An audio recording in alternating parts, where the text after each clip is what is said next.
For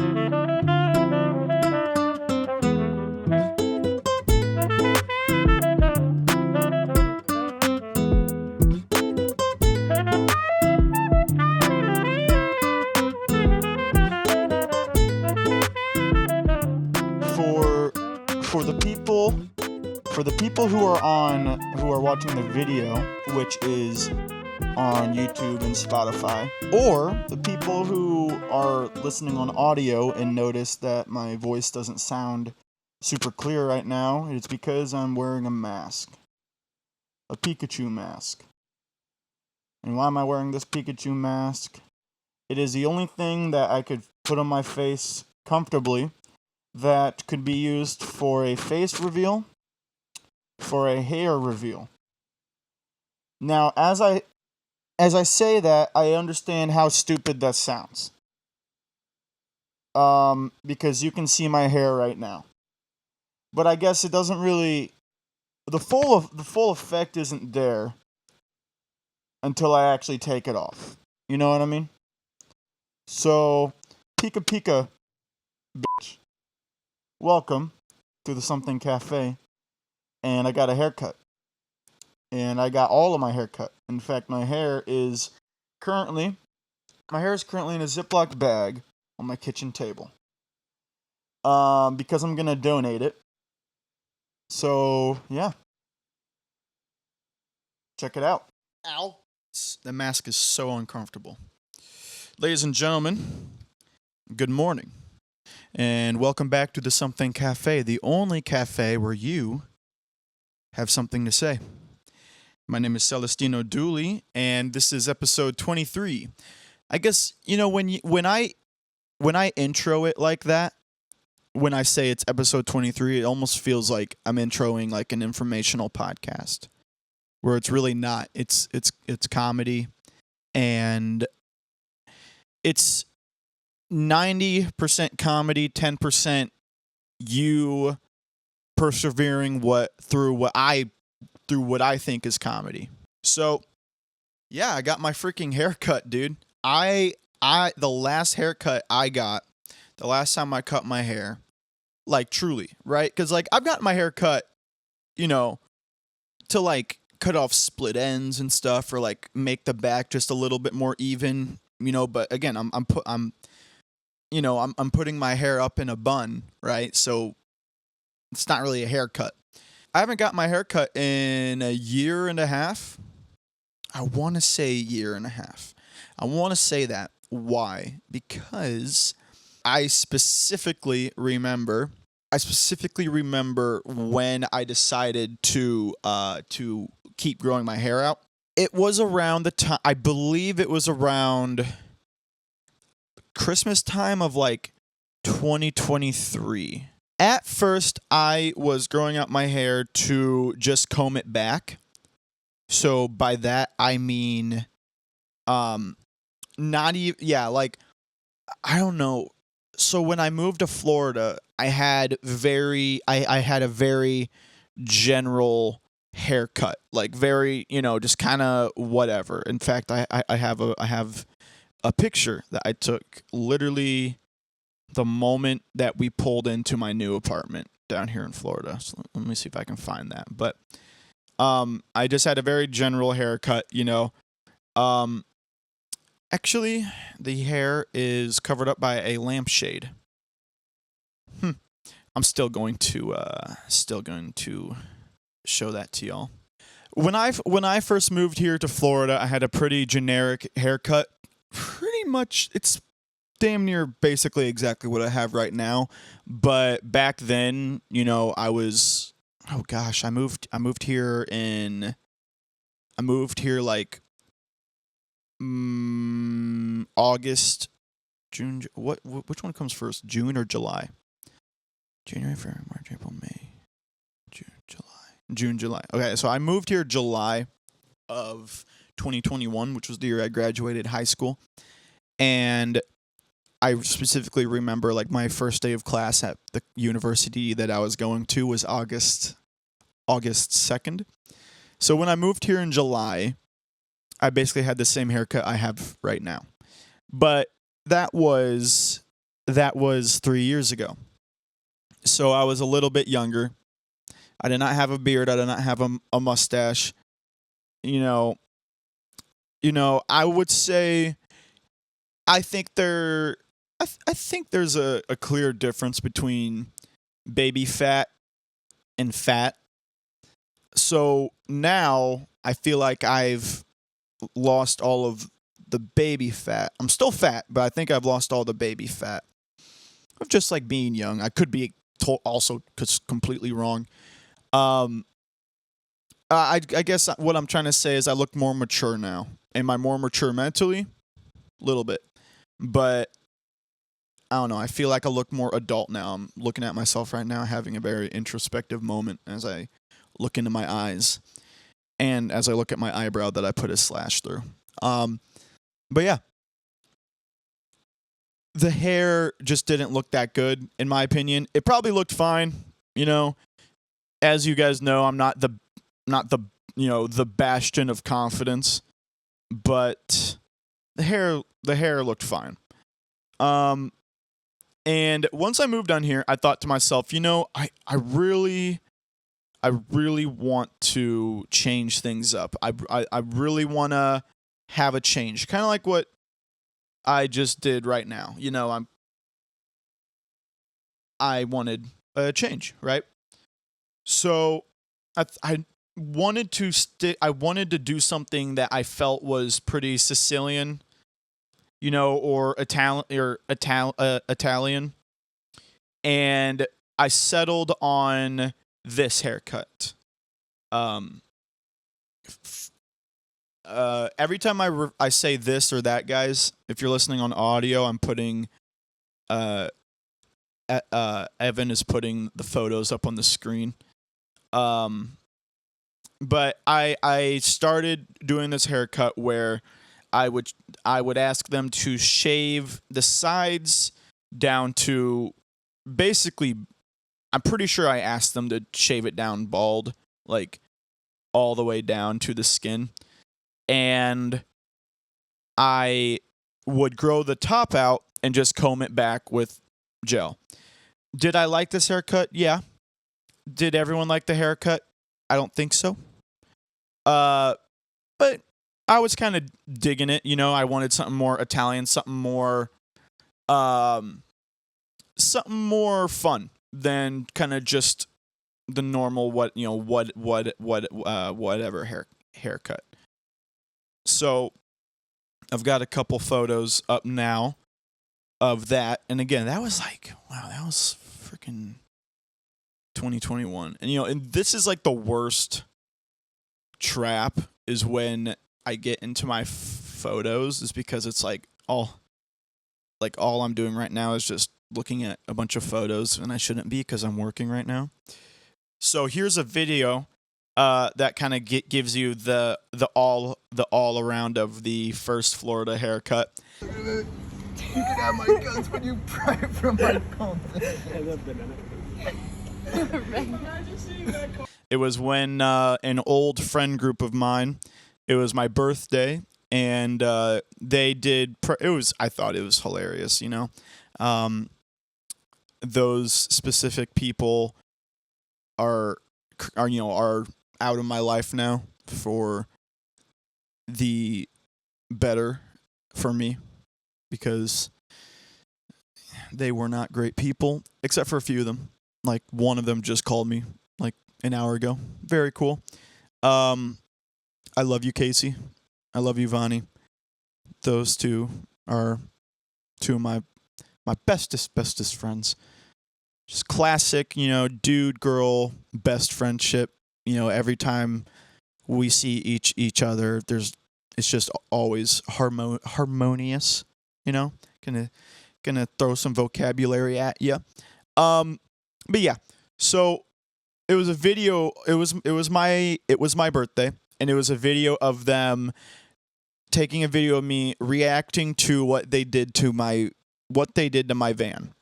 And what they did to my van was they put a bunch of really cringy, redneck, like Karen wine mom, 40-year-old Facebook using mom stickers on my car, which is incredible because that's like my favorite kind of humor. My favorite kind of humor. Oh my gosh. I absolutely love those shirts where it's like it's so on the back of it, it's on the front of it, it's like a skeleton smoking a cigar. And then on the back, it's like one line of text, then an image, and then one line of text and an image. So it's like, I fought, and then two M16s pointing at each other for this country, and then two American flags, with a freaking bald eagle on them.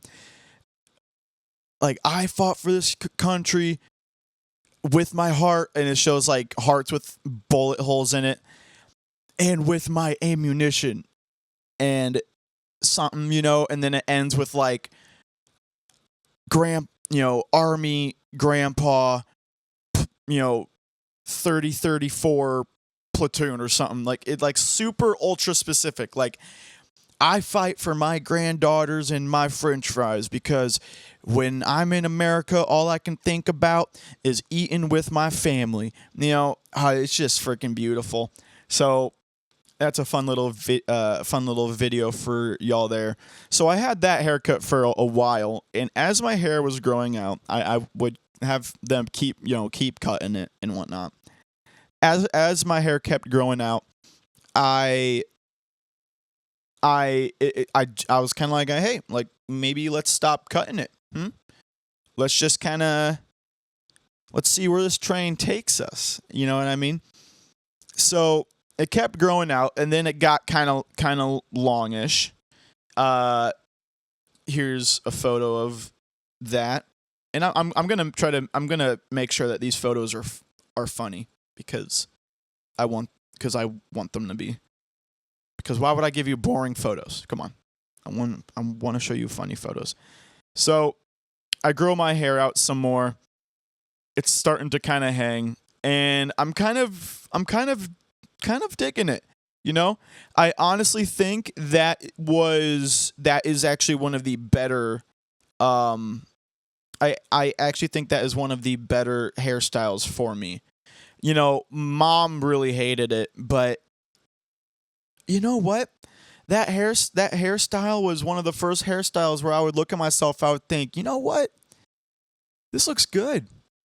It's kind of a dangerous one though. It's the bob, right? Where it's kind of bobbing. It's like the hair hits your ears, and when you think about that on me, it does not look good. But check out the photo that we have on the screen right now. I did not mind it at all. I really, really didn't. I actually really, really liked it. It started getting longer, and that's when I hit that real awkward phase of like it's too long to, leave it down and not look weird, but it's also too short to really successfully put it up yet. But I was like, you know what? I'm just gonna wait. I'm just gonna let it grow out. And that's what I did. So I kept growing it out, and eventually got long enough I could put it in like a ponytail. Like a really actually no, I didn't do the ponytail yet.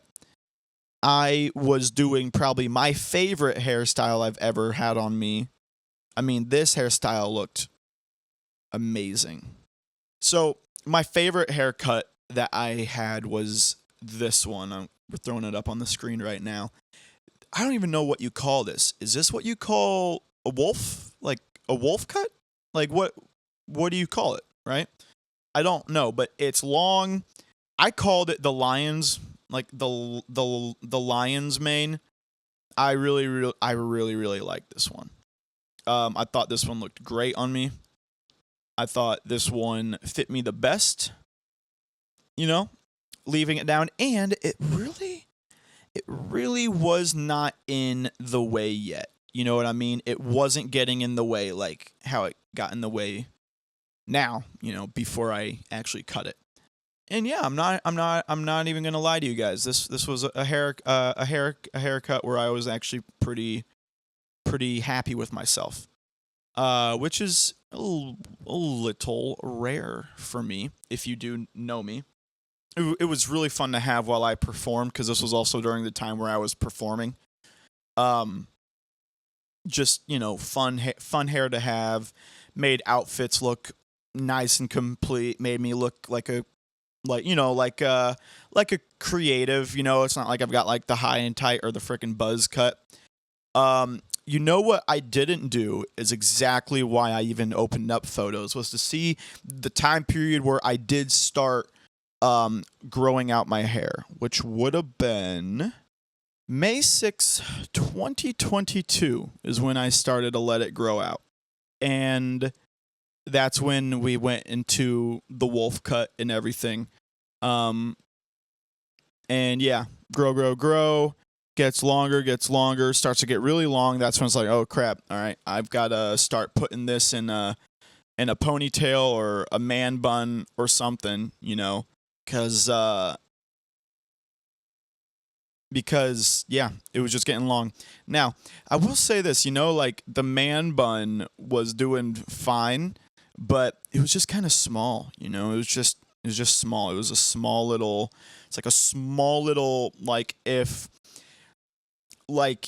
ogres and like Cyclops were real, I would assume it to be the size of like a nipple of an ogre.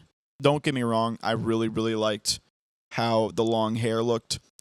It got really, really long, and the night before the day I knew I was getting my hair cut, I did a stupid little photo shoot in my bathroom, of like, all right, this is my last night with long hair. I'm going to do a bunch of like stupid hairstyles that I've never done before with it, which some of them I obviously have done, but just to get like a little photo book of like, goodbye old friend type of deal. My favorite one is the pigtails. I think that's funny. I look stupid, but I think that's kind of fun. All of those photos are up on screen right now, so you can enjoy those or pretend like you looked at them. And this is my hair now. So yeah, what a boring journey I just took you guys through. I honestly just want to see that for myself. I'm going to take a sip, make mine a Mitra 9. That's what I'm sipping on right now. Ladies and gentlemen, I've had a pretty good day so far, Sorry. I had a pretty good day so far. So I got my haircut on Thursday, and my guy who does my beard, who I've been going to for my beard while I've had my long hair, he I had him cut it, and he helped me get it right so I could get it to like the right length so I could donate it. So again, for those of you watching the video, you can see. I turn my head to the left. That shit's gone. And he did not expect it to take so long. He did not expect it to take so long. And he said, look, I really wanted to have enough time to do your beard, but I just don't. It's just, it's that kind of took the whole hour. So just come back. And I was like, all right, that's fine. It's not like I have to pay for this next part of it. It's a part of it. He just needed more time. But I wanted to get it done like as soon as possible, because look, the hair looks fine, but I wanted the whole set. I wanted to be able to go to work the next day with the whole new set, the eyebrows done, the beard, the mustache done, and the hair, but it was only the hair. My beard was fine, because since my last visit with him, which was like a month ago, I was actually able to keep up with the neck beard. And I just kept shaving off whatever was below the line that he left, which I cannot believe I haven't done that before. I just kind of he would cut it and I would let it grow. But you know what? Shoot me. I'm a 21-year-old man, yes, but I'm also I'm a 21-year-old man who is learning. And some could say I'm a 21-year-old kid. Honestly, I don't care. Still learning some stuff, but yeah, I am going to be happier with it soon. I guess I'm just not used to seeing myself like this. I keep wanting to believe that it doesn't look good because that's just who I am. I think one of the excuses I keep throwing out is like, oh, I already have a rectangular head, so it's gonna make it more rectangle, which I guess it kind of does. It does make my face longer, but you know what, dude? That's all right. If I never took risks, I would not have, my nose. I wouldn't have my nose if I didn't take risks. And you don't even ask me what happened for that to be the case. But yeah, my today's been going pretty well so far. I went and got that done, and then so Dutch Bros Coffee. There's a new one that popped up like literally right next to my crib. So as I was driving home, I'm not a huge drive-through guy. It's something that I've been doing a lot better at kind of keeping on a leash, watching the budget. Dutch Bros Coffee. So one popped up right next to my crib. And even though I'm not a huge drive-through guy, watching the budget, I thought to myself, you know what? It's a Saturday morning. And I'm a new man. Let's go ahead and check out this joint. So it takes me a couple U-turns to finally find where the hell the entrance is to the drive-thru. And I go up and they got like the Chick-fil-A style going where they've got people outside. You want to know what's wrong with that, guys? What am I supposed to do if I've never been there? I always wondered that with Chick-fil-A, but now I know Chick-fil-A, so I'm fine at Chick-fil-A. But with Dutch Bros, what the heck am I supposed to do? You got people standing out here with iPads, look me right in the eye, saying, "Okay, sir, what would you like?" Don't know yet. Don't know yet. The menu is actually 20 feet in front of us. Okay, and I've never been here. So how on earth would I know? So he had like another girl with him, I guess, like helping him. And she was like, "Well, do you have an idea of what you would like?" I said, "Well, I don't even know what you guys, what, I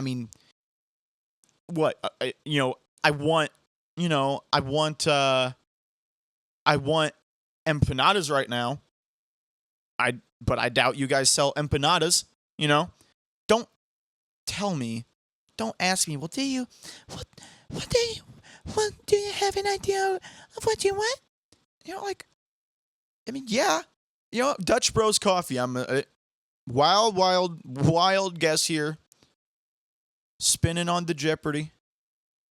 I want some iced coffee, but how, so I'm like, all right, yeah, I want iced coffee. She's like, "Okay, we have this, that." I'm like, I guess caramel, fine.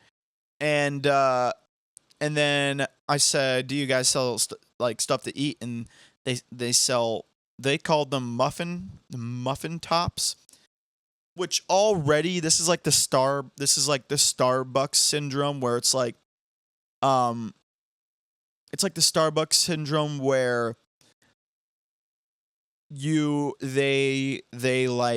where they sell cake pops for like $3 to $4 each. Like, dude, anything that if I can throw away the stick of a cake pop with just one, bite, which everyone can, that's the point. that thing should not cost more than maybe $1.25. All right. That's just my opinion. And hold on. So yeah, like that's like the Starbucks syndrome where it's like Starbucks is so overpriced, you know? I mean, come on. And don't get me wrong, dude. I'm American. I like me some Starbucks when I got, you know, points or whatever, a gift, like a gift card. Maybe on your birthday, Starbucks, you can get any drink ever for free on your birthday, which is, you know, pretty solid. But when I hear muffin tops, I'm like, dude, I know exactly what this is.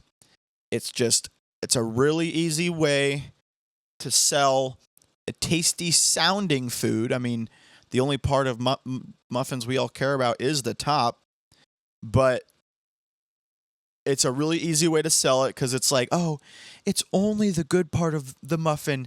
But then it's like, well, how big can that really be?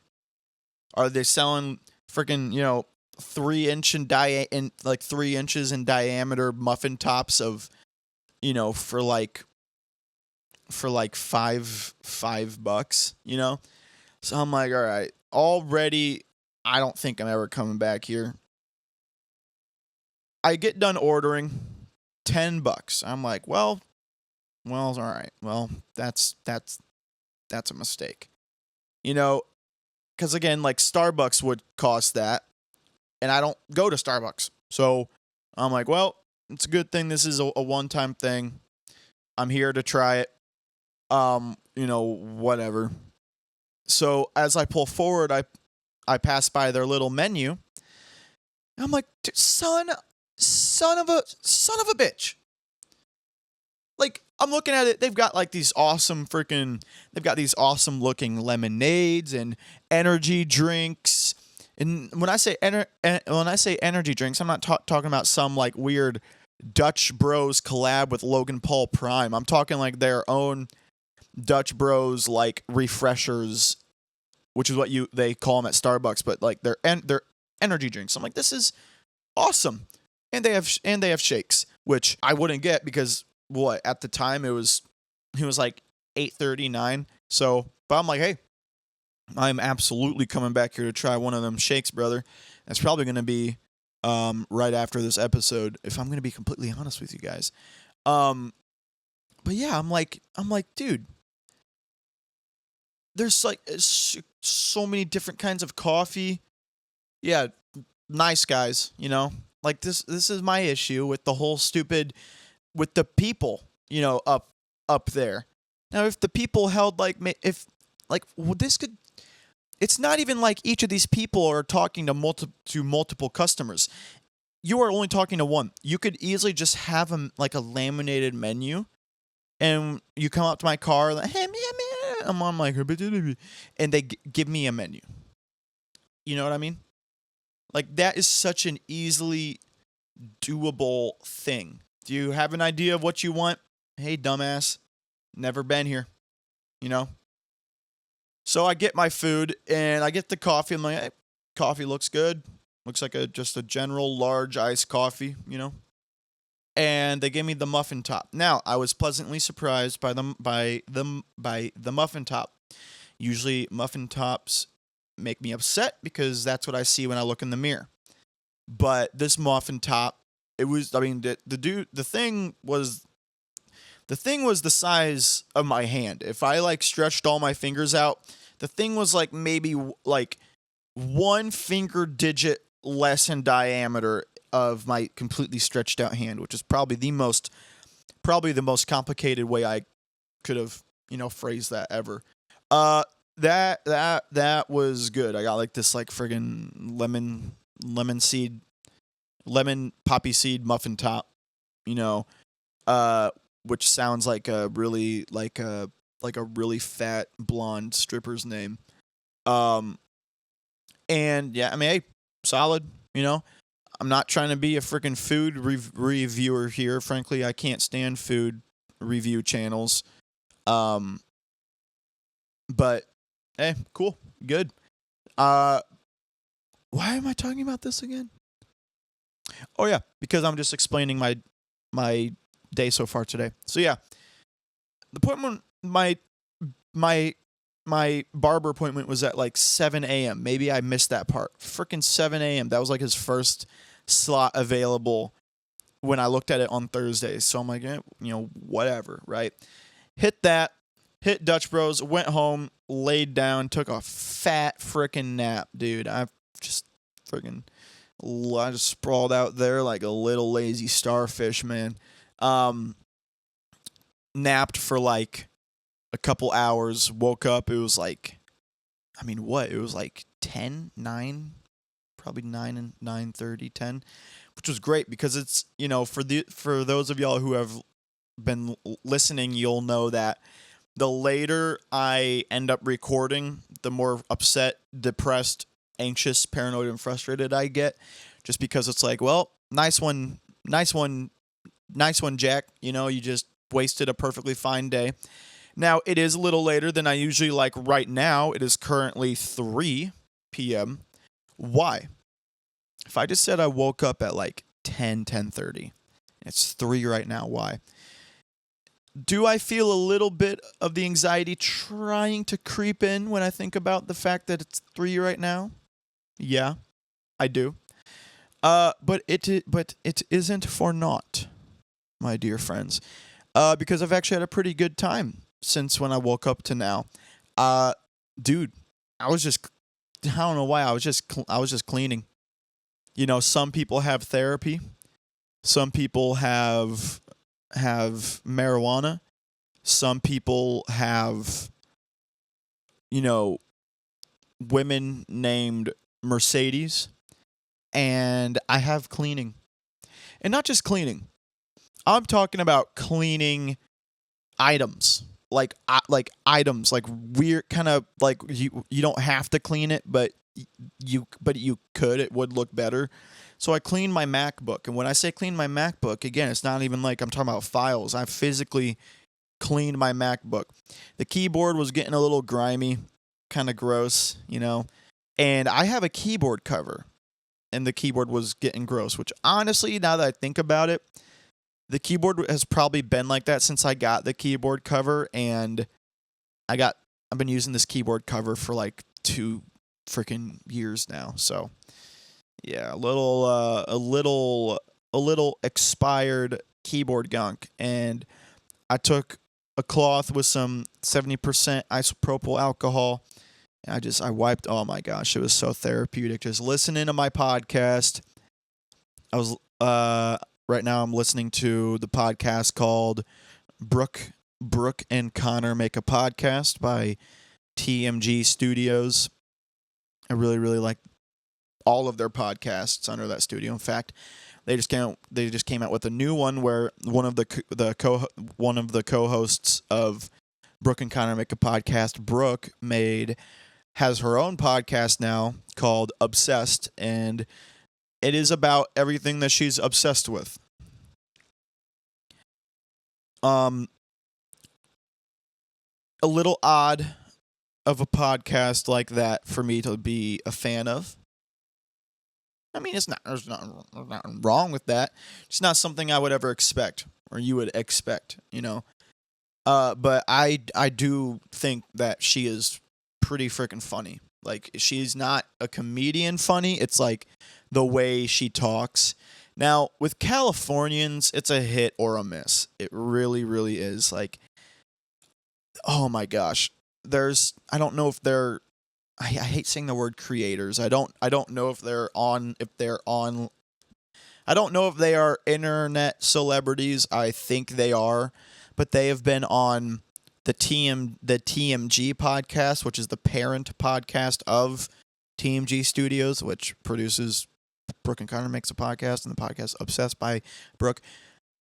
I say all of that to say there are these 2 internet influencers. Oh gosh, I even hate that word. 2 internet celebrities, creators, YouTubers, whatever, that were on the TMG podcast. And oh my gosh, it's not that I can't stand Californians. I can't stand the super Californians. I mean, it was like, dude, I have, like, all I need is just a nice podcast, a funny or interesting podcast that isn't too serious to just have just to be playing in my freaking head while I do stuff.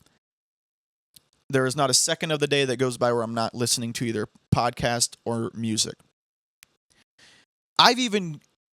Dude, I literally started watching Joe Rogan from episode 1. Do you understand he has like 2,000 episodes right now?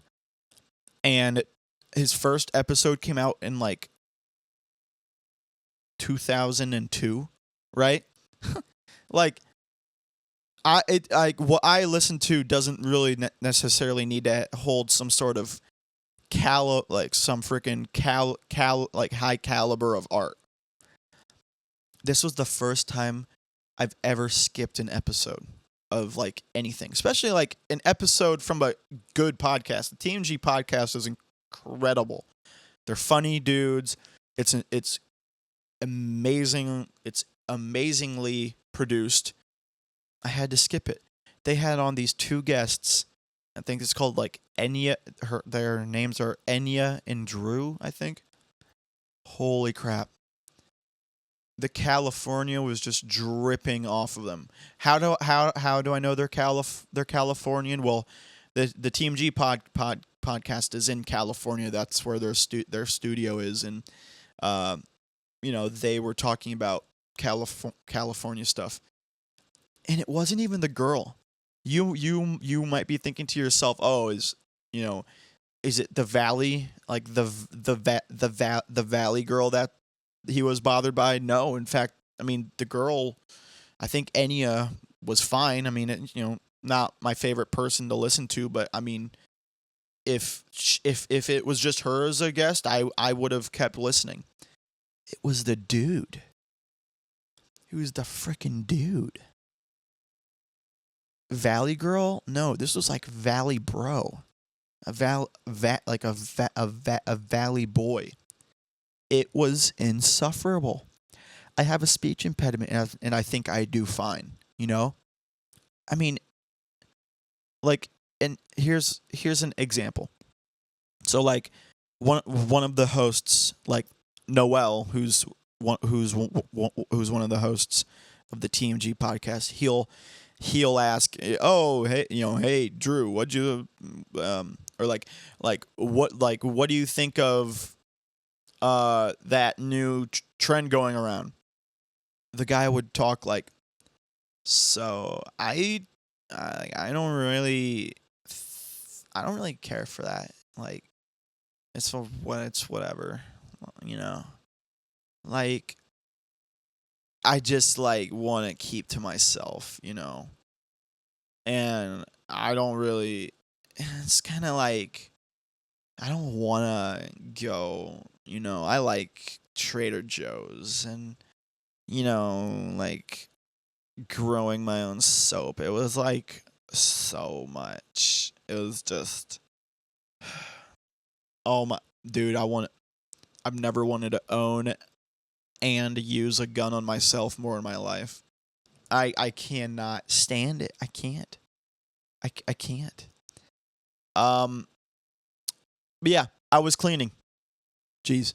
Yeah. And then I was like, all right, time to record. I don't know how to get over that anxiety of like recording too late in the day.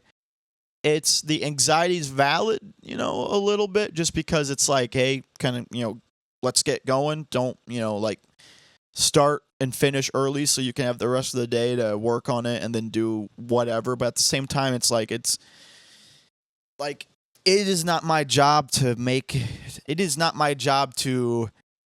hate myself because of it. You know what I mean? It's like, it's not there. No one is telling me that I need to believe that the world is ending because I started recording at 3 instead of 1, right?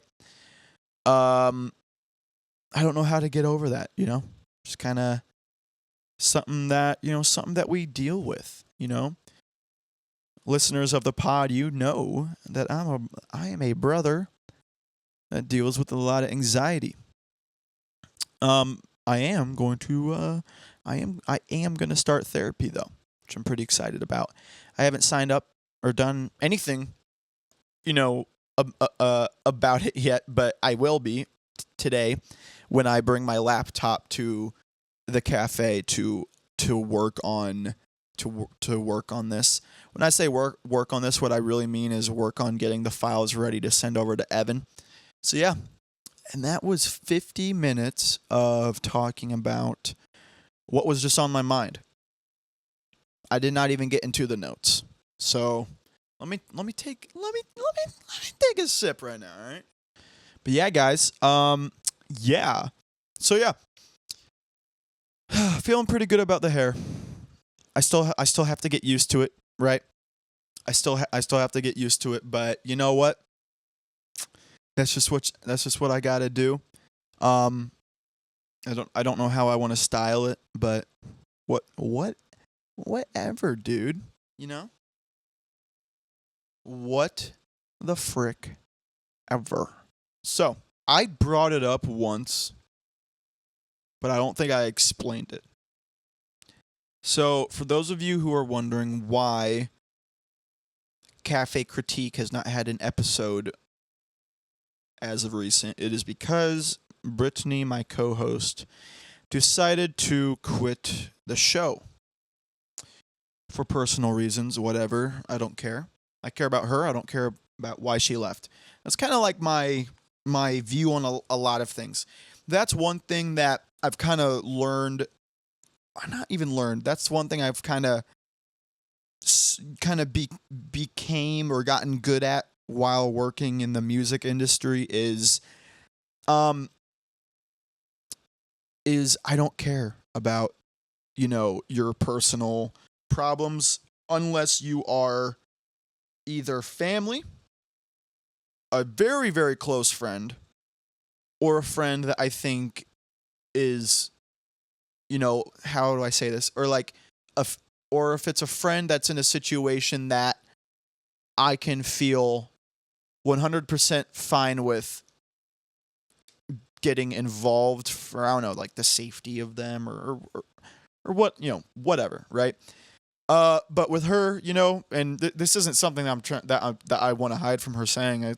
If she was listening to this, I mean, she knows this. I don't care.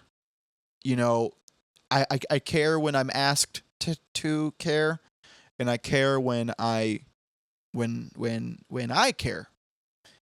But that's, I don't know if I should say unfortunately, but just with working with artists and singers and rappers and musicians, I realized that care kind of does have a limit. Now, that doesn't mean you can't, I do live with the idea of show grace first always, which grace is tied to care, right? But the kind of care that I'm talking about is the kind of care that requires requires a lot from you, right? Care that takes time, care that takes energy, care that whatever, right? Care that takes money, right? And that's the kind of care that I've just through working with all these kinds of people with music and whatnot. That's the kind of care that got really hard for me to kind of give out as every day went by. Why? What are some examples? I couldn't tell you like a specific example, but okay, so like something like, okay, so again, I feel like I'm saying this sentence a lot, but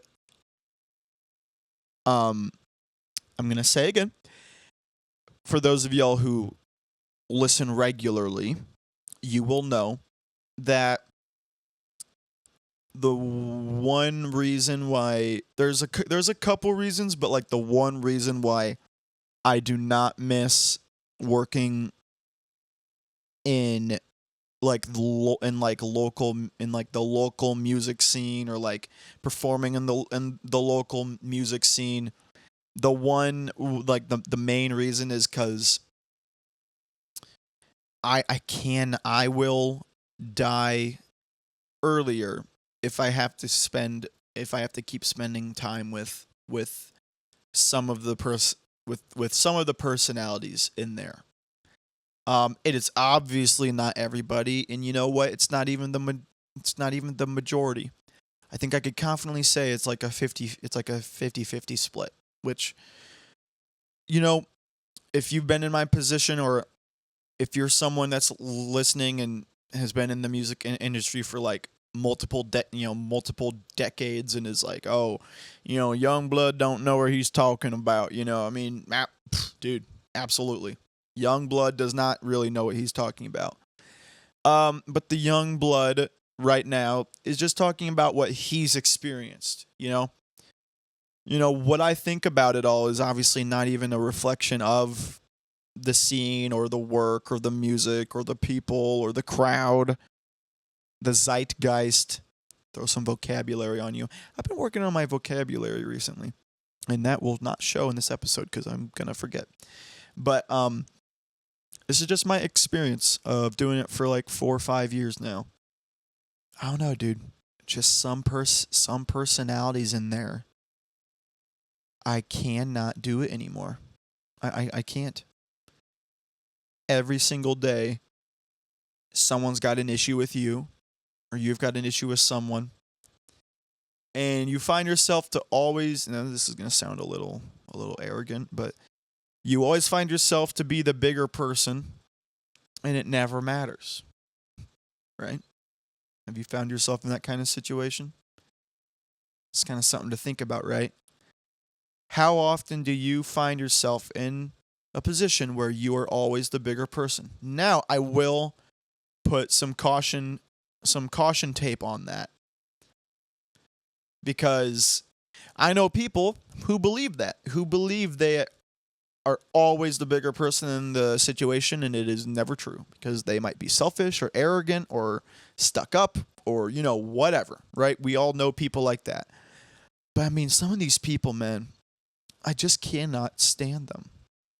I think it is the self-infatuating personalities and people. There's a difference between confidence. There's a difference between confidence, pride, and boastfulness, right? And pride is an interesting thing. Pride is something that, religious or not, something that you want to kind of keep under control. Pride is a hard thing to keep under control, because it's kind of hard to kind of realize that you are exercising an excessive amount of pride, which is never good for anybody. Pride is the thing where if you have too much or show too much pride, the only way to fix it is to, kind of shut yourself up, which is, I mean, obviously that's hard for me. I have my own damn podcast, and I'm by myself. I'm also, I'm a talker. People know that. People at work, they every once in a while it kind of comes, it's kind of something funny that they kind of poke at. If there's this guy, who has like a super bald head, I'll say something about it. He'll be like, yeah, but well, whatever, But that can get kind of hard, right? Are you confident enough to say to yourself, dude, shut up, put yourself in check, right? I would like to think that I've got a pretty good handle on that, but hey, dude, some of the greatest men and women never put themselves in check. Some of the most horrible men and women always put themselves in check. It's all dependent on the person, the situation, and what they're doing. We have Lars right here. You can't see him. He's off camera. Big, chubby, cute Lars. But then you have you have boastfulness, right? So like, what is that? How similar is that to pride? To pride, right? Now there's something special right there. What you just heard is one of my vocal tics, which is really wanting to go right now, which is why I might when I'm saying something, I might put the word in like a higher, or I might put the word in like a higher register, something like that. It's a weird tick, dude. But hey, that's just part of having Tourette's. What is boastfulness, right? Like, if you brag about yourself all the time, every time, right? It's just such a tricky minefield to walk through. The minefield of confidence, right? And every mine in that minefield are people that I just am so happy I'm not around anymore. It's just always doing things for and about yourself, always talking about yourself, being at place, talking to people just because you think they will benefit you later, which is something. There's a right and a wrong way to do that. There's an ethical and unethical way to do that, and I fall right in the middle. It's no secret to myself that I do think about that. There are relationships that I've started because it's stupid fly. There are relationships that I've started in at work, in music, whatever, school. There are relationships that I've started in those places that were purely because I knew that, maybe there's something that they did that I know, or like that I knew I could be involved in, and I kind of play into that. But it's also like that's not every relationship that I make, right? It's a 50-50 or not. No, don't believe that. It's a 75-25. 75% genuine, and even the 25% of like the unethical relationship gathering, even a little bit of that's genuine too, because it's like, well, I know these people can benefit me, but hey, there's nothing wrong with with establishing something with somebody because you want to learn. Like, I don't think there's anything wrong with saying, I wanted to become their friend, or I wanted to get to know them because I know I can learn a lot from them and that can benefit me. I don't think there's anything wrong with that. Now, I think you should treat them normally. I don't think you should treat them as a damn friggin' dictionary, but dude, to each his or her own. Huh? Inclusive right there. The more I'm looking at myself, the more I'm kind of liking this haircut. I'm not even going to lie to you guys. Because when I'm recording these, I'm looking right at myself, just the whole time, looking right in my eyes, like a little gay date, But instead of two dudes, it's still two dudes, but both of the dudes are one dude, and that dude is me. What was I even talking about? But yeah, no, I'm starting to like this haircut a little bit, just a little bit more. You know what I mean, playa? You know what I mean? Playa. Huh? Playa. Player. Or lay up. Said that backwards. This is the fun part of the podcast where I really try to trail back what on earth I was talking about. You know what? I remember. This all came from me wanting to talk about this movie I saw. And I started with talking about Cafe Critique, then Britney quitting, then stuff I care about and why from the music, and why I don't like those people, and blah, blah, blah. Oh man, look at that. We made our way back. All of that was to say that I do not water plants as quickly or as often as I used to. meaning I don't give people being plants in this stupid metaphor, and water being my, whatever, attention, care, trust, love, well, whatever, all that stupid stuff. I do not give out my water. I do not water plants. I used to water plants. I used to water people. I guess I should say that to make this make sense. Man, when I think back to myself when I first got here, when I first started college, goodness. Why am I even saying college? It's just my whole life up until I think when I graduated. I mean, it wasn't because I graduated, but it was around the time where I was just, getting better at it. But like my whole life up until like maybe 2 years ago, I felt like I did everything for people, and it's not that I craved attention, but I loved it. So whenever it happened, I would be happy with it, but it wasn't anything that I like ever tried to create or like, I was never out seeking it. It was just something that I very much enjoyed. And fast forward to now, dude, I hate attention. I hate it. That's why a podcast is just absolutely perfect, because I could get all of the attention in the entire freaking world. You know what I mean? But the attention is towards an episode or a short that blows up on YouTube or whatever. You know what I mean? It's not at me directly right now in the moment. That's why I don't really care to perform right now. Sing or or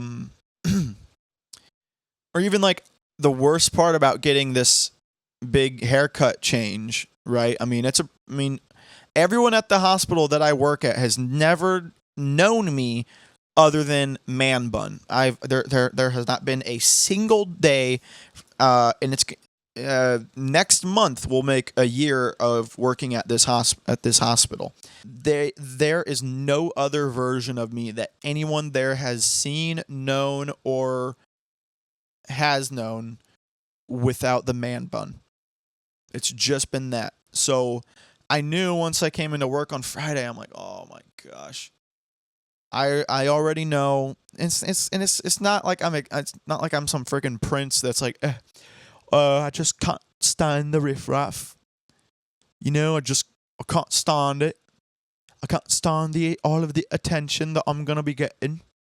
No, it's not like I even was expecting. Like I was. It's not even like I was waiting. Like, oh man, everyone's gonna care, and oh, they're gonna be. No, I'm just thinking factually, scientifically, if you will.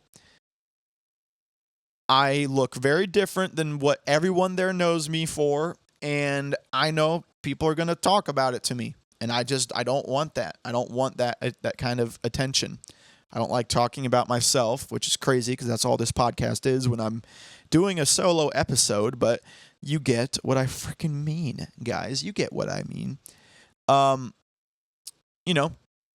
Luckily I work in the OR, so I got to wear a surgeon's cap all day, which is what I do always. What I'm trying to say is I've always worn a surgeon's cap, but it's good that that's the case. So I wasn't trying to hide. I mean, yeah, I was hiding my hair, but it wasn't because I was trying to hide it because I was like, I didn't feel good about it. I just trying to avoid the conversations.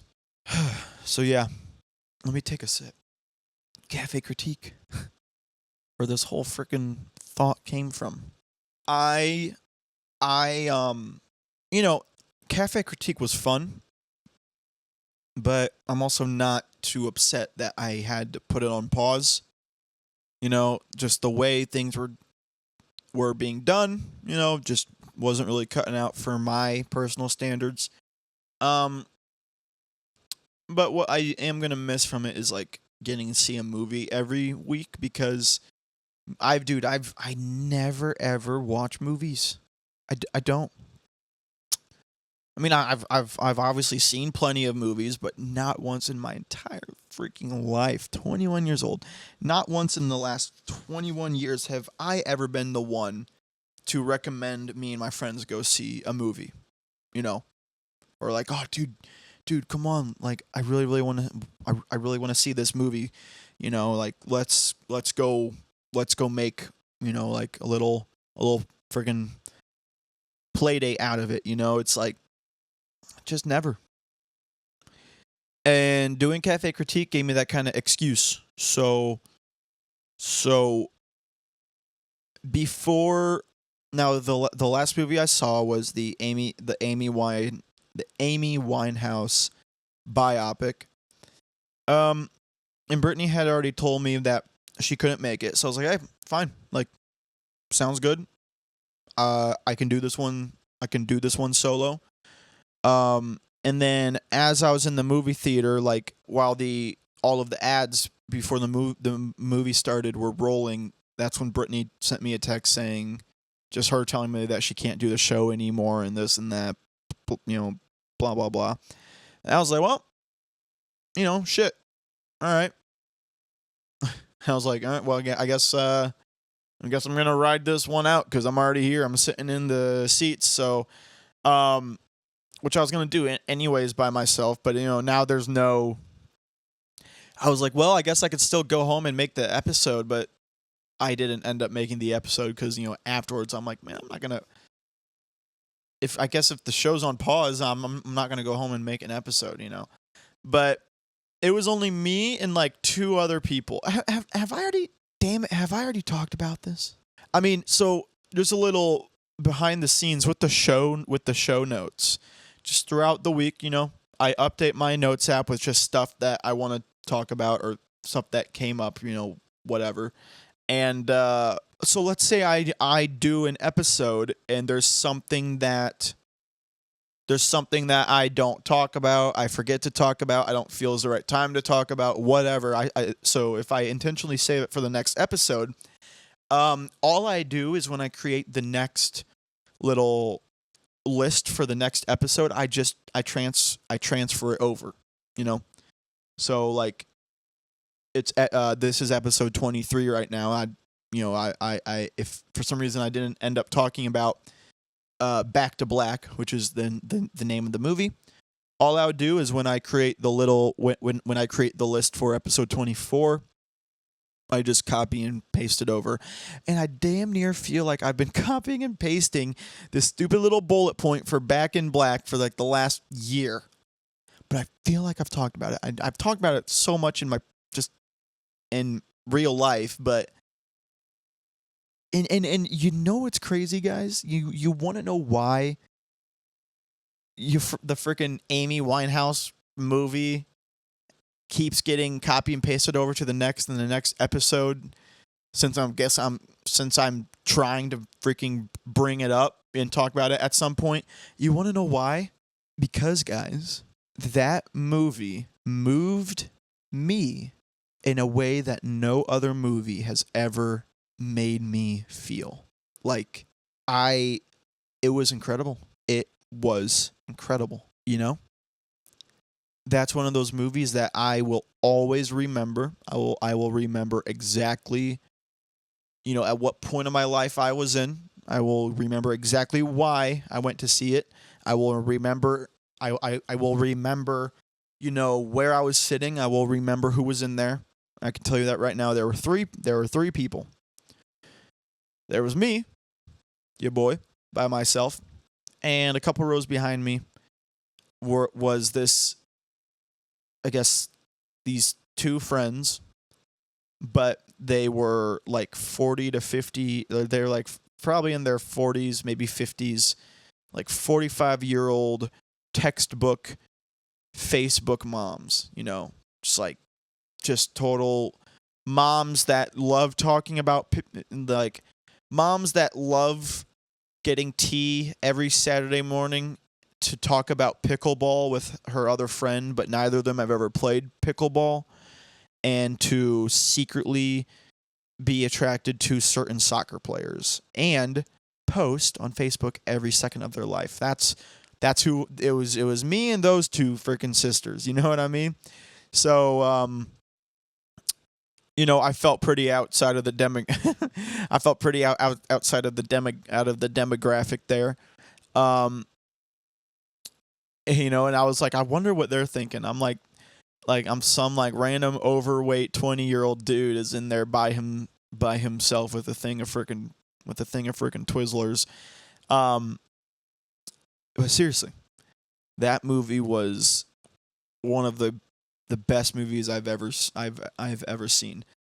Just the way that they portrayed Amy's life, they told the story perfectly. They did not miss a single detail. They did not miss a single beat. They made you feel what Amy was feeling. They made you sad when she was sad, drunk when she was drunk, happy when she was happy. It was just phenomenal. And I seriously did not want it to end. Do you know how long it's been since I've watched a movie that I didn't want to end? I honestly, now that I say that out loud, I don't think that's ever happened to me. No, I did not want it to end. What the heck was it about that movie? I really don't know.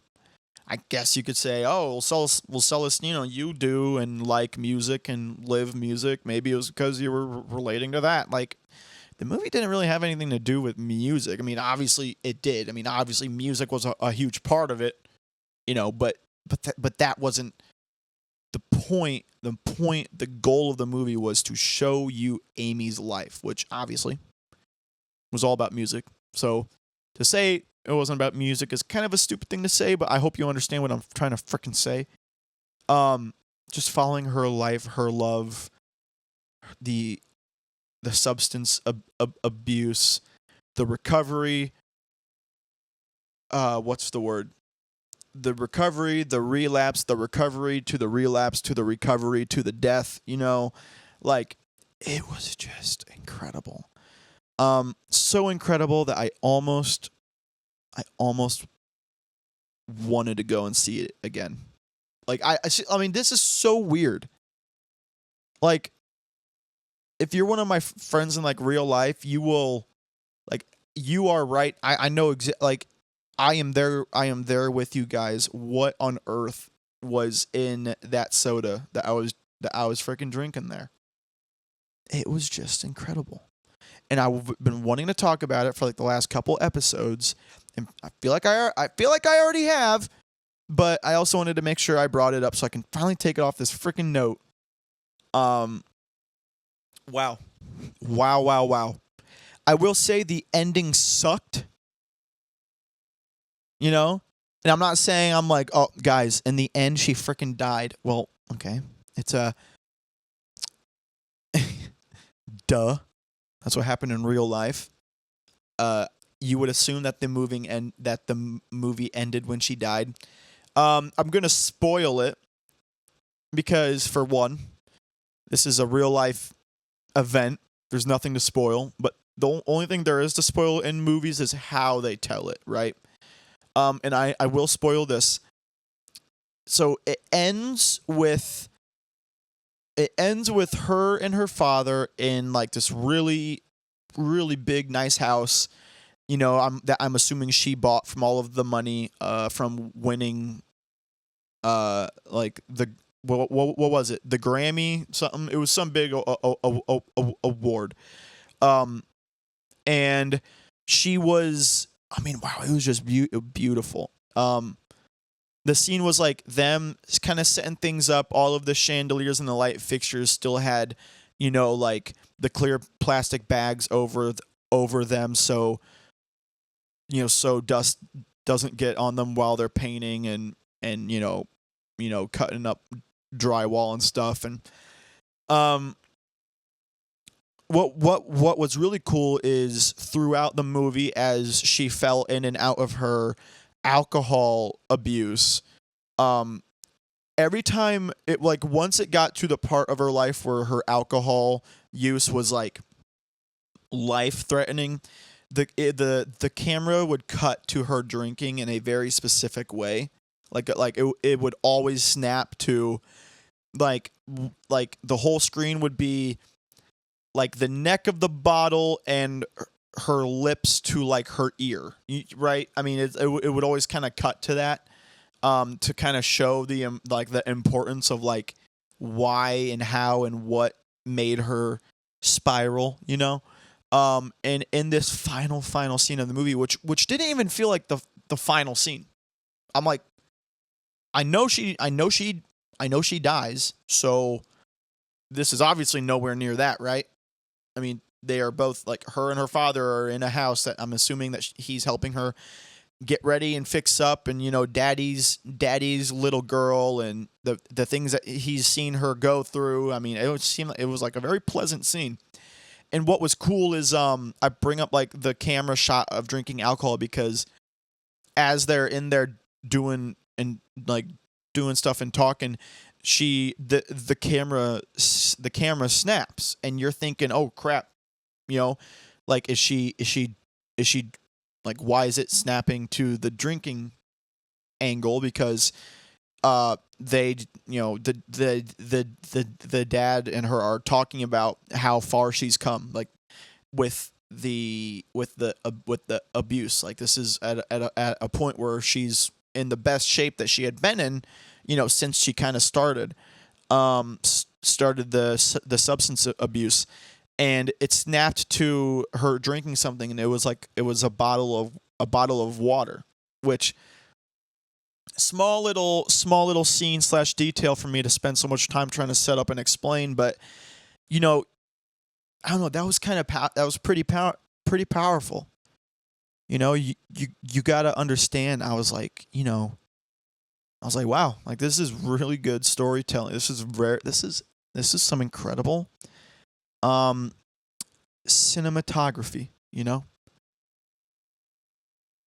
And as the scene is unfolding, me unknowingly watching the final scene of the movie, she, you know, the camera follows her as she goes up the stairs, continuing to drink the water.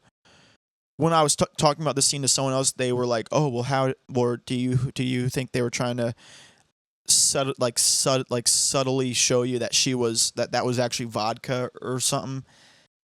Maybe, you know, given that she dies at the end, but like I don't think so. Like the whole movie, it was very clear when she was drinking this. She was drinking it like it was water, you know. You know, even alcoholics make a face after straight, you know, vodka or especially tequila, you know. It follows her up the stairs. I'm like, oh wow, cool. All right. Now we get to see how her and her father rebuild her life, and then we get to see what happens, which finally, you know, unfortunately kills her. Guys, they did the promised Neverland ending.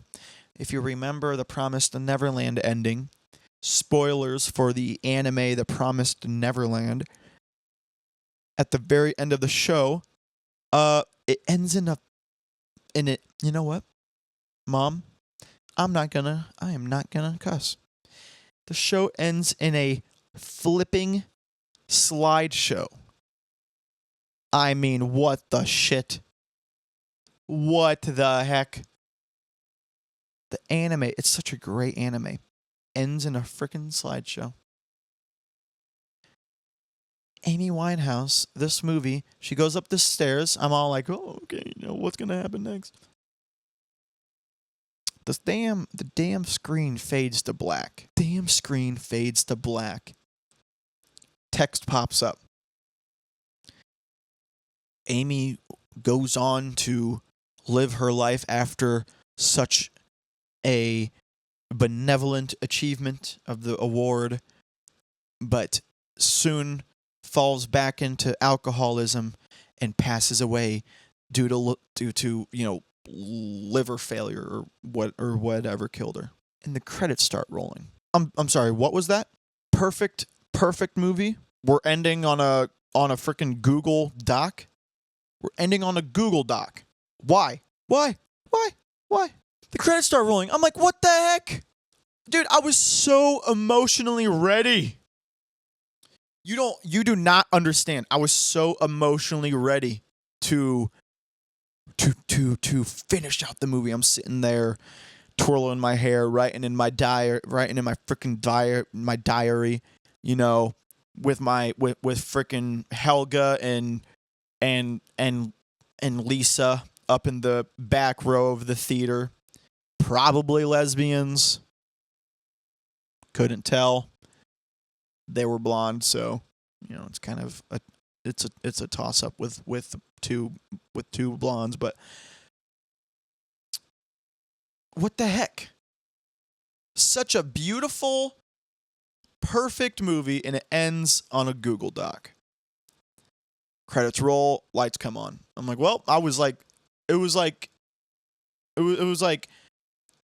my gosh, I have the perfect example. Like when you're at a restaurant and you've seen plenty of waiters kind of start walking towards you, but you kind of looked at their tray and you know what you and your friends or your family ordered, and you're kind of thinking, he's the waiter or the waiter or the waitress is walking towards us, but like by looking at the tray, I can kind of tell that it's not our food, so I can kind of put a bet, like a bet down, that's not our food, as much as I want it to be, because the waiter is literally walking towards us.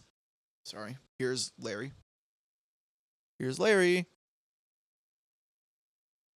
Now, the unfortunate thing, I'm going to completely put a pause on that really weird thought.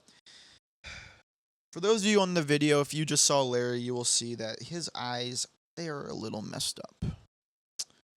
Baby boy Larry here kind of has an eye condition, and it kind of sucks to see him when it's bad, because I know he's hurting, it doesn't look good. I mean, he looks ugly as hell when it's bad, but you know what? I still love him. I do his medicine every morning and every night, just kind of hoping he gets better. Okay?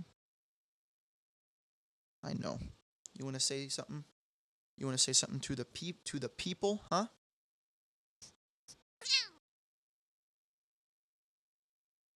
I could not have agreed more. Yeah, his eyes are a little gunky.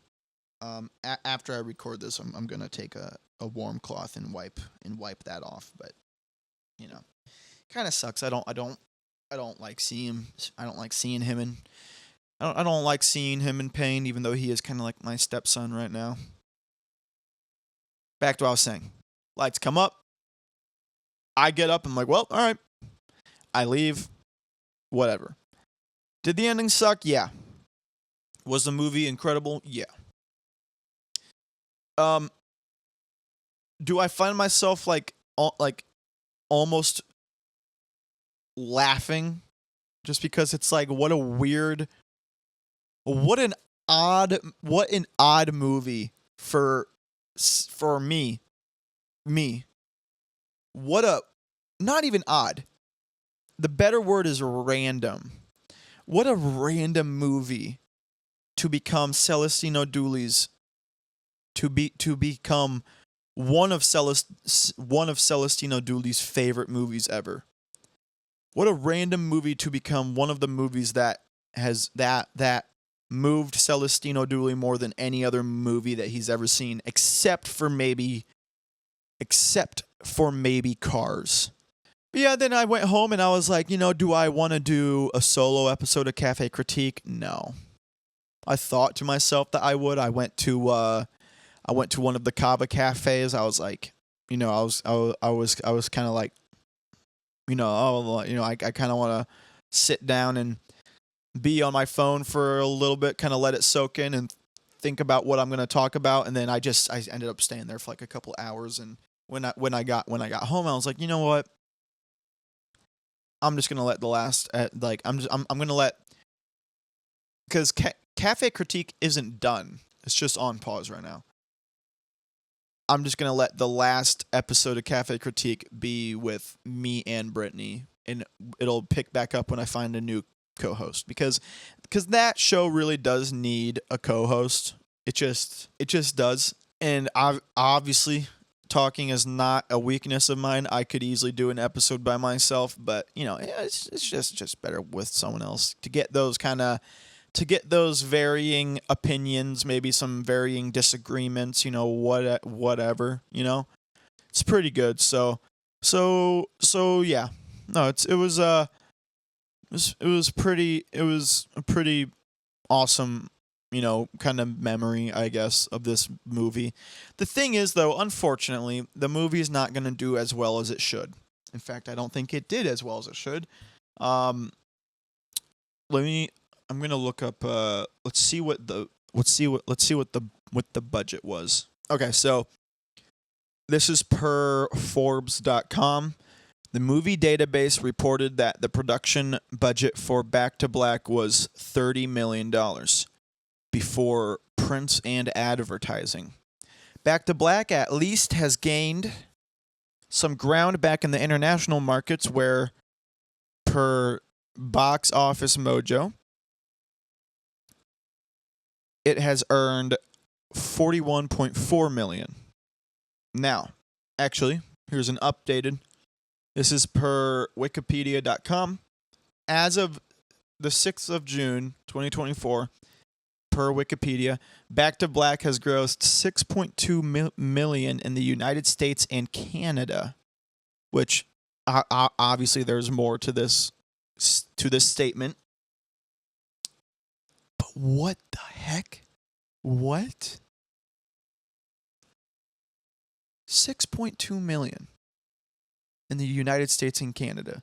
That is literally pennies. Continuing. 6.2 million in the United States and Canada, and 43.1 million in other territories, for a worldwide total of 44.3 million.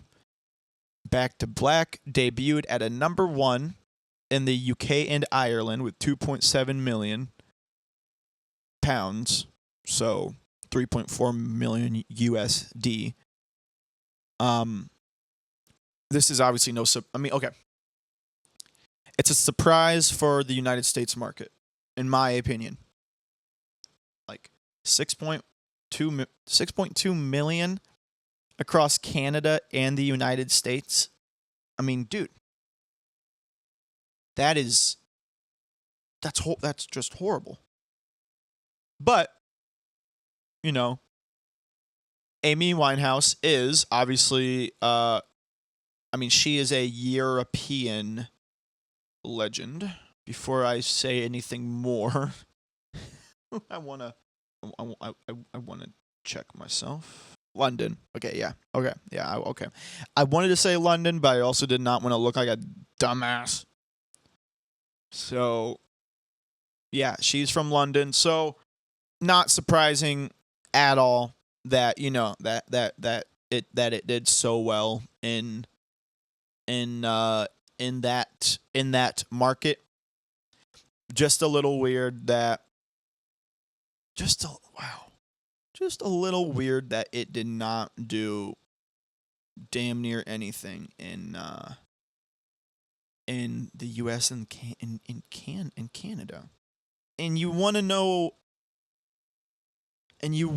why? I could tell you. Wow. Amy Winehouse is so hot. I honestly think prime Amy Winehouse is what God used for like kind of the how do you say, okay, Larry once up again. Prime Amy Winehouse is what God used as kind of like the what's the word, the like the standard for like the kind of the kind of woman that I will always fall in love with at a moment's notice. I honestly think like every every movie that I've seen for Cafe Critique, there's been like one actress in there that I've just fallen in love with. Now, here's a photo that is that's interesting. Larry, what do you want, brother? Do you want to be in my supple little arms? I'll put you on my shoulders though. But you know what you know an interesting detail that I thought of myself. And there goes Larry. Just dude's just wasting my time. Hey, make up your dude. Make up your freaking mind, champ. There you go. Good boy. Yep, just go back down and just go back to what you were doing before. There you go. Here's something that I thought about that actually that this photo just kind of reminded me of. You know who looks exactly like Amy Winehouse? You know who looks exactly like Amy Winehouse? Who is an incredibly talented and incredibly famous singer, and is also a great actress. You know who? Lady Gaga. Now, I am all about any actor or actress, making the big break. Making, starring in the film that, that no one trusted them in, but then, boom, like, oh my gosh, they're so incredible. But now the actress that they chose, she was amazing. Like, why would I have talked about this movie so much that and the actress, and like why would I talk about it so much and think, oh, Lady Gaga would have been better. I don't know if she would have been better. But here's my thought. So the movie did pretty poorly. A great movie. The movie has no star power whatsoever. Not that I know, okay? I'm looking at the list of actors and actresses right now. I mean, I do not see really anybody that I recognize, to be completely honest with you. Marissa Abella is the actress who played Amy Winehouse in this movie. Look, she did great. She did. But here's my thought. You have no star power for this movie, and this movie is already like a non-fiction movie. Okay, it doesn't matter if it's a documentary or a biopic. It's going to be a little hard to pull the same amount of numbers that Marvel pulls, right? I really believe you need some sort of star power. And that's just not what this movie had. I think if they had Lady Gaga play Amy Winehouse, this movie would have been huge. Like huge. Seriously. Giant. I'm not thinking like I'm not saying it would have been Elvis huge, because the Elvis movie was freaking, that was everywhere. But I'm saying close. Un poquito más cerca. They just didn't have it. They had a beautiful, amazing car, and they just did not have enough gas in it, which I do believe is their own undoing. If Lady Gaga played Amy Winehouse, they could have done the whole, this Thursday, the Rotten Tomatoes rated, what they say about every movie. Every single movie is the number one movie in America. Every single one. The freaking, what's the movie about? Like, the freaking,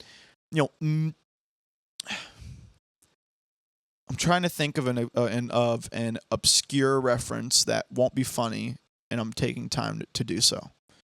But I'm just saying, true. But that's a. Why am I wasting time? Freaking some movie about a duck could come out, and it's the number one rated movie in all of this, in all of America, the number one rated movie in the world, the number one rated movie on the freaking moon. It's always it's always the number one rated movie. But they could have done that with this movie and done, the number one rated movie. Lady Gaga is Amy Winehouse. Hey, Marissa Abella did an amazing job. She's an incredible singer. Lady Gaga's better. Lady Gaga could have killed it even more. Marissa killed it. Gaga could have buried it. Do you know what I'm saying? Mi gente. Okay? This is something I'm very passionate about. Dude, Lady Gaga, she would have been perfect for this. She looks exactly like her. Her face is literally one to freaking one. I'm going to look up Amy Winehouse, Lady Gaga comparison. It's up on the screen right now. Which one is which? Which one? Tell me. Which one is Amy? Which one is Gaga? It is incredible. It's incredible. When I saw like the movie poster, I was like, well, she does not look like Amy at all. Throughout the movie, they definitely made it work, but Gaga could have been better. Larry, what the hell? You are such a weirdo tornado. You know that, brother? Like 4 times you've wanted to come up with me, and then when I bring you up here, you just start yapping. You just start yappings. Larry's back on the screen for those of y'all who want to see. Larry. Afterwards, I'm going to be wiping the gunkies off of his eyes. I did his medicine this morning. Look at his eyes. He looks stoned. He looks like he just boofed a fat frickin' reefer, man. Look at that. I love you, Larry. I wish that soon your eyes will stop looking like the portals to hell. I wish soon that your eyes won't look like they are boogers. I love you. Oh, Larry. Cute little Larry. Oh, man. I did not think I would talk this long about this, but I am passionate. I'm passionate. And which is crazy, because also Lady Gaga has been one of my, has what the heck was that English? Lady Gaga has been one of my celebrity crushes for a long time. And I guess obviously I've known about Amy Winehouse, for a long time, but I don't think I've ever actually like looked at her. And it's like, dude, they look exactly the same, which means I'm in love with both of them. And I'm looking at their faces right now. I don't know what it is. It's a longer face, like big eyes, solid. You know what I mean? That right there, they talk about,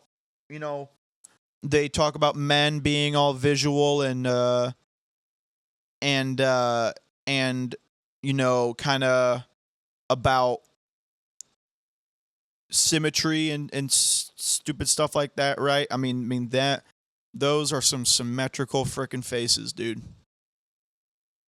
They got some symmetry going on.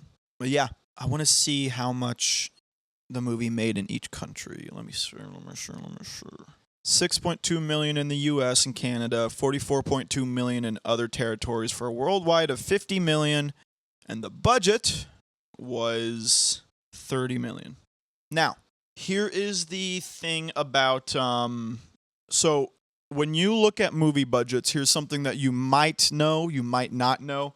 You always double the budget. Always. Why? Because the budget that gets reported is before advertising, is before print. You double it. I mean, that is the rule. So, box office of 50 million, budget of 30. Lost money, man. It sucks. It's too bad. It's too good of a movie that lost the race because they just did not have the star power. You know what else doesn't have the star power? Star Wars right now. We are gonna wrap up soon, but I don't want to bring this topic over to the next episode because, frankly, I don't really know much about it, which should make you guys feel confident that this will be interesting. But I don't really care about Star Wars. I don't like Star Wars per se. I will watch it if for some reason I'm somewhere and dude, we gotta watch the new friggin' The Empire Strikes Back on the Menace of the Sith with the shadows. Dude, I'm there, friggin' sitting my chubby little cheeks down on that carpet, just friggin' watching that film. But I don't care for it. I've never cared for Star Wars. I've never liked Star Wars. I think it's just it's kind of like I see Star Wars the same way that I see Superman. It's like that, that's it, It's kind of boring, kind of generic, pew, pew, pew, pew, pew, it's Star Wars is taking the cowboy western trope mixed with the medieval trope with the swords and stuff and putting it together, then throwing it into space. I don't care for it. I'm also the same guy who watches anime, so my opinion means nothing. But little birdie, aka X, formerly known as Twitter, little birdie told me that Star Wars is shitting the bed right now because some super woke liberal, director got her hands on it. Dude, regardless of politics. I mean, dude, it's one of my favorite things to freaking talk about, politics and everything, because it doesn't, art, the best of art can be made by the worst of humans. It's a very dramatic way to put it, but it's true. You can have, Salvador Dali was not a great guy. He was not a great dude, but has left a mark on art history, and art knowledge that will last forever. As it should. Why? Because the art's incredible, and he should be remembered for it. But he should also not be remembered for, but people should also know that he just wasn't a great dude. I'm not about going back in time and like reverse canceling people. I'm just saying there is something very important about understanding where things come from and who these things come from. I say all of that to say it doesn't matter who this director is. I'm going to look her up, actually, because she looks like a frog. Star Wars The Acolyte, it's a show. Now, I hate TV shows. I like anime, hate TV shows. I don't really care for them. And I don't, the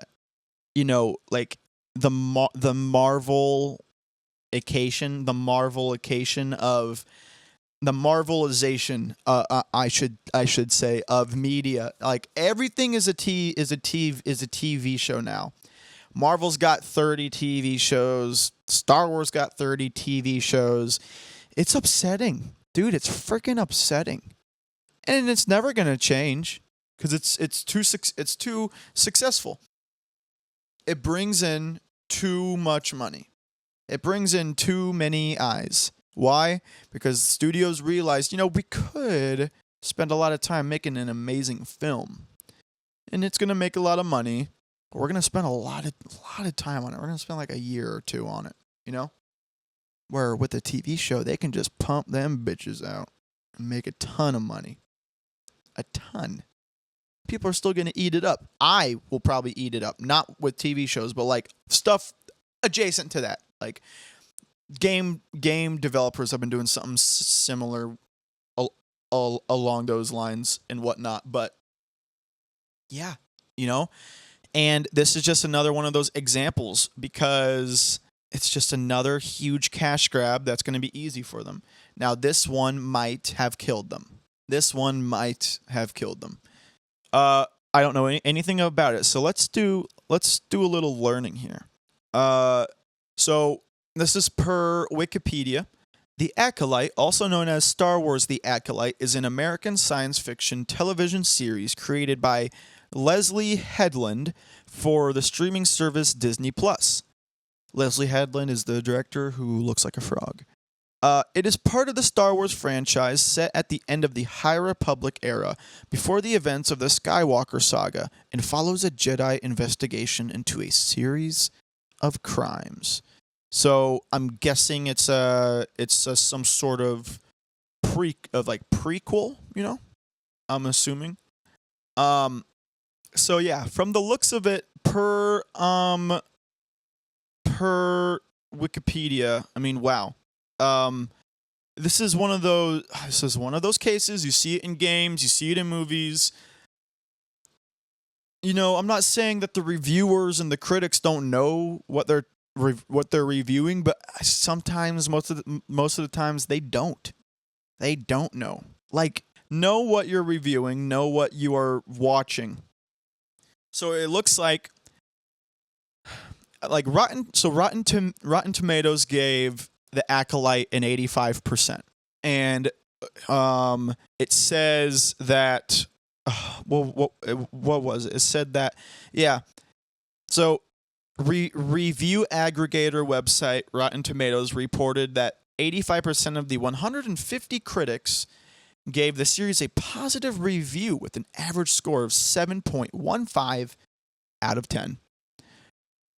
Scroll down to the audience response.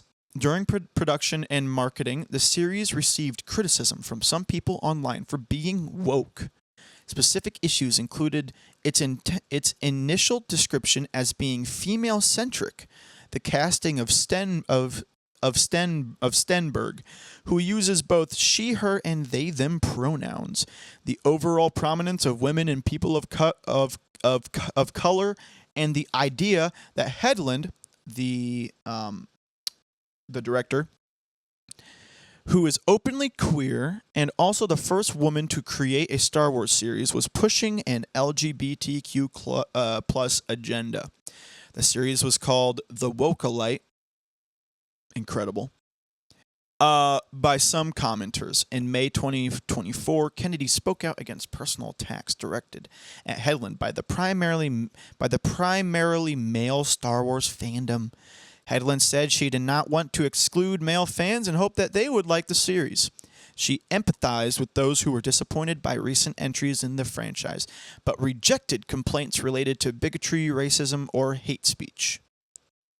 This is it. This is very, very interesting.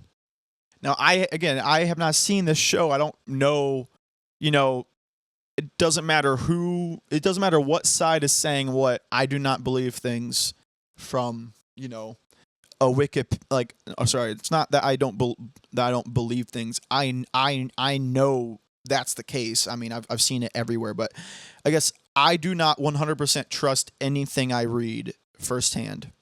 Doesn't matter who or where it's coming from. But I do have some confidence in saying that this is correct because, I mean, dude, I don't even like Star Wars, and there's even been Star Wars things that have slipped into my TikTok algorithm, into my Instagram algorithm, because everyone's complaining about this show so much. Here's the thing. You with me? You ready? It's not okay. Sorry, I'm not trying to make a big deal out of this. It's really not. Dude, Star Wars is a show about aliens, about guns, or I should say like laser pistols, lightsabers, supernatural powers, super cool scenes of flying spaceships and people dying and exploding, and romantic scenes of the dichotomy of love and war, and how one man can be turned into, the most abominable creation of a sick and twisted mind of an evil lord of power. Whether or not two Jedi of the same gender are kissing each other should not have any importance to the show whatsoever. Zero. But Celestino, you just said in your explanation of why the show's what the show's about, you touched on there being romantic scenes. Yeah, dude, like, let them be gay, let them be straight, whatever. It's not the point of the show. There's plenty, dude. Look at The Office. The Office talks about, gay agenda stuff a good handful of times. Nope. I have zero problem with it because it's hilarious. What they're talking about is done comedically. And it's not even that they're always making fun of it. Like, Oscar in The Office is like the representation of the LGB community. And it's hilarious because he has these funny scenes while he's kissing a dude, or he's looking at some dude's abs, or Dwight says something that's kind of bigoted, and Oscar corrects him. Like, it's funny. It's funny. I don't care where the humor's coming from. If it's funny, it's funny. Like, I'm not on either side, fully. It's like, there's a lot I don't agree with on both sides, but at the same time, it's like, dude, stop making these awesome sci-fi shows. Now, okay, look, I am talking out of my ass a little bit here because I haven't seen it. I will give you that, right? I do not believe what I'm saying is 100% factual. As someone who has not seen the show, but has seen everything that everybody's been saying for like the last freaking 2 weeks, any piece of Star Wars media should not even have the slightest focus on attraction, even if it is straight attraction. It's like, dude, that's not what this is about. This isn't a rom-com. This is like a sci-fi with some romantic passion touch to it, but like, it's supposed to be sci-fi. It's supposed to be freaking awesome. There should never be more weight on the who's playing the people than what the people are doing. As someone who's never seen this shit, that's my opinion. It doesn't matter. Dude, I talked about this on like episode freaking 6 of this podcast when they added the first non-binary character to Overwatch. It's like, dude, every character in Overwatch can be the gayest person in the world. It's not important though. It's like, is the character fun to play as? Does the character have cool guns? Does the character look cool? Does the character does the new character work with the current gameplay of the game, right? Dude, I don't care. You shouldn't care. It doesn't matter. Representation is, you can have healthy representation and this separate. Healthy representation is something, sure. I mean, dude, go for it. And I keep saying healthy representation because representation should never be the focus unless that's what the story is about. If it's okay, so like let's say there's some movie, and it's the whole movie is about maybe two gay dudes who are in love with each other, and the whole movie's about when the bill for gay marriage to be legal passed. Obviously, that whole movie should be the gayest thing ever, right? I don't dude, that's the point of the movie. There, in that movie, there shouldn't be, hey guys, just to remind you, I'm a straight man. Hey, I'm a straight man. Isn't that weird? I'm a straight guy. Look at how straight I am. I'm about as straight. I'm about as straight as the gays ain't. It's like, dude, chill. Right? Like, I'm trying to create an opposite example. Like if a super straight dude directed that super gay movie, it's like, I'm sure the super straight dude could do fine. But come on, guys. We obviously the super gay dude would do better directing the super gay movie than the super straight dude. Okay?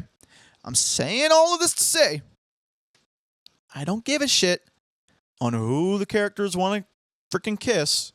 I don't care if the movie is about who the characters want to make cunnilingus in. Okay? There's plenty of movies like that. It's not Star Wars though, dude. It's not freaking Overwatch. Okay? I would like to think the stance I have is pretty solid, I'm not saying I am the right one, but I think about this stuff a lot, man. As a conservative leaning dude, I'm not in the middle, but I'm closer to the middle than I am to the farthest right side. But I am leaning on the right side. But I would like to think that I have a pretty solid take on it. It's like I don't care. Like this Overwatch character. Blizzard, which is the company that makes Overwatch, they did a fine job. They announced the character. They said, this character is non-binary, which I'm like, all right, whatever, and it's fine if they say it, like if for some reason I'm scrolling through Instagram and I see that the PR team at Blizzard, showed a bunch of photos from a recent Pride parade with this new character on people's shirts or something, whatever, dude. Sure, I mean that's what the character is. Whatever people get out of these characters is completely valid. It should never be the point, though. You know what I mean? Am I talking about this too much? I feel like I am, but at the same time, I'm not gonna apologize for that because this is just something I'm super, I guess, passionate about. But it's not really. It's not something that the moment I stop recording this, I'm shitting and eating a quesadilla. I'm not thinking about this, but when I do think about this is This is something that's pretty important to me because I think it's something to talk about. You know, get whatever you want out of characters, but some of this stuff should not be the point of it. Even if in this Acolyte movie, you know, it shouldn't be about how, you know, like, you know, I'm really trying to dig for like really backwards examples, like the opposite of woke. Like, if for some reason in the Acolyte Star Wars, you know, freaking like a Jedi was like a Jedi says like, oh, you know, I'm pregnant, but I don't want to get an abortion. You know, whatever, dude. I don't care. The abortion topic, even if, dude, listen to me. Even if for some reason, like a freaking Star Wars piece of like, even if a piece of entertainment in the Star Wars world was like every Jedi is fighting to make abortion illegal, which is something that that's obviously a very conservative, like that is a conservative what's the word? Belief. As a conservative dude, I don't want my Star Wars to be about the Jedis making abortion illegal. That's a waste of time, and I don't care. Get back to the frickin' chopping heads off, dude. You know? Did I talk a lot about that? Yeah, but dude, damn it, this is a podcast, and you're listening to hear me talk. And, yeah. Whatever, dude. Whatever, dude. So, yeah, the Acolyte does not seem to be doing well. Wah, wah. Back to Black did bad, too, unfortunately. Loved it, but did bad.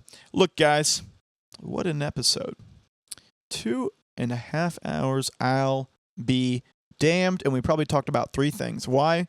Because I have a special talent. You want to know what that special talent is? The special talent, number 1, is to be able to summon Larry whenever I want. Ladies and gentlemen, this looks horrible the way I'm holding Larry, but it's actually safe to hold cats like that when they are this size. When they get older, don't. But look at Larry and his horrible, gross eyes that I'm gonna wipe off after this. My second special talent is being able to take one topic and talk about it for absolute eternity, which is probably the creation and the destruction of some of my friendships. But you know what? That's why I do this. If you love the Acolyte, if you hate the Acolyte, it doesn't matter to me. Come on to the Something Cafe. You know what I mean? Ladies and gentlemen, thank you. Thank you for stopping by. Thank you for stopping by the Something Cafe.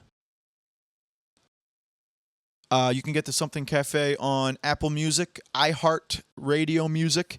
Is it called iHeart Radio or is it called iHeart Music? Because it's like it's not. I mean, I'm sure they're still doing radio, but my show isn't on the radio. It's on their streaming platform. So I guess the show's on iHeart Radio, Apple Music, Spotify, Amazon Music, YouTube. You can get the videos on Spotify and YouTube, and you can get the shorts.